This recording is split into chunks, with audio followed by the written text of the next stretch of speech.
Hello everyone, welcome back to VEHS Sumati Academy. This is your science teacher. So after the PA1 exams, now we have to continue our study. So we will start our chapter 4.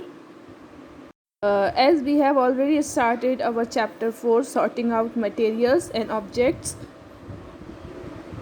So before the PA1 exams, we are learning different properties of any objects. Like we can classify the objects based on their different uh, properties, like hardness of the object, appearance, transparency, texture. Okay, so these properties we have learned before the exams. Today we have to start our new properties, that is solubility. Means what is the solubility? We have seen there are some things, or we can say some matter, some objects, materials are there which can be easily mixed up with the water. Like if we mix up the sugar in the water, it can easily, sugar or salt, it can easily mix up with the water. Now in place of the soap, or in place of salt and sugar, if we will mix the chalk powder, we will mix the bags. So it is very impossible for the that these things will be mixed up with the water. Means there are some materials which are soluble in the water, and there are some materials which are not soluble in the water.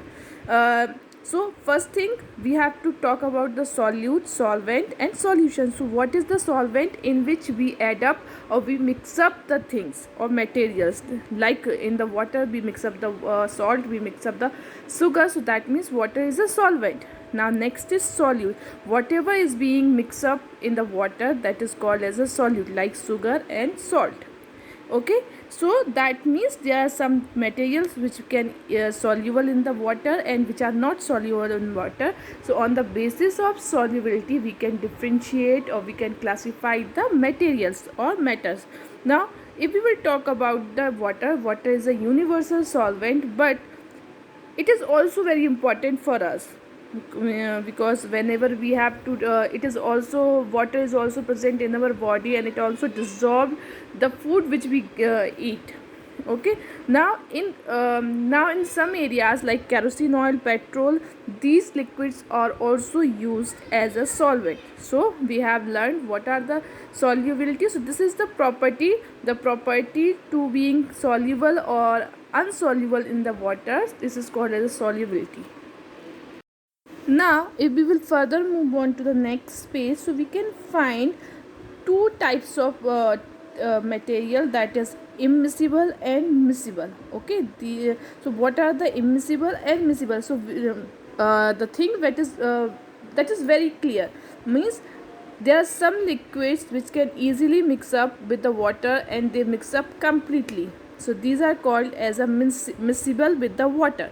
Means like milk and lemon juice. Okay, some liquids are there which are completely mixed up with the water, so these are called as a miscible with the water. But still there are some liquids which are not completely mixed up with the water, like mustard oil, petrol, hair oil. They do not mix up with the water, so these are called as immiscible with water. So that means, now if we will talk about the air, so air is also useful for the, whenever we have to breathe in for the living things. So it, at some extent, air is also mixed up with the water, or we can say air is also dissolved in the water. How we can classify this? We all know that the aquatic plants, the aquatic animals, they breathe in through the air which is present in the water. So that means we can find that air is also also miscible with the water at some extent. Okay, now next property we have, that is floating and sinking. So that is also very important. We have seen so many objects which can easily sink in the water, but there are some still objects which are remain on the surface of the water, or we can say which easily float on the water. So what is the reason of the sinking the objects in the water or floating on the surface of the water? Like if we will throw a coin, a iron nail, a stone in the water, so we all know it will be easily sinked in the water. But in place of these things, if I will throw a toothbrush, a plastic bottle on the in the water, so it will easily float on the water. Means there are some objects which are float on the surface of the water, or there are some objects which sink in the water. So basically the reason behind the floating and the sinking the objects in the water, it is the density of that object. If the density of the object is greater than the density of the water, then it will sink in the water. Again I am repeating, if the density of the object is greater than the water, then it will easily sink in the water.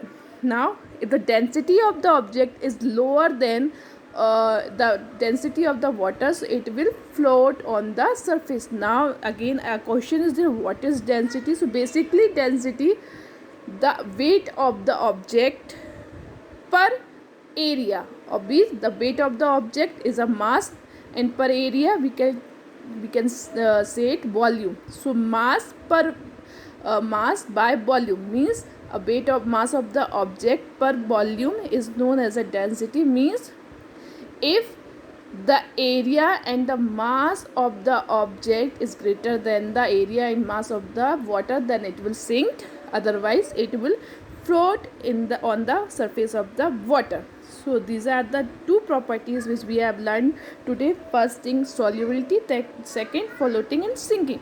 So today you have to complete activity 13 by yourself by seeing this video on the page number of 65. Okay, now we will meet in the next live class or the next video.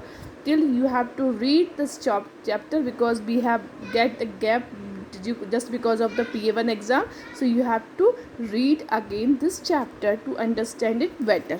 Okay, thank you.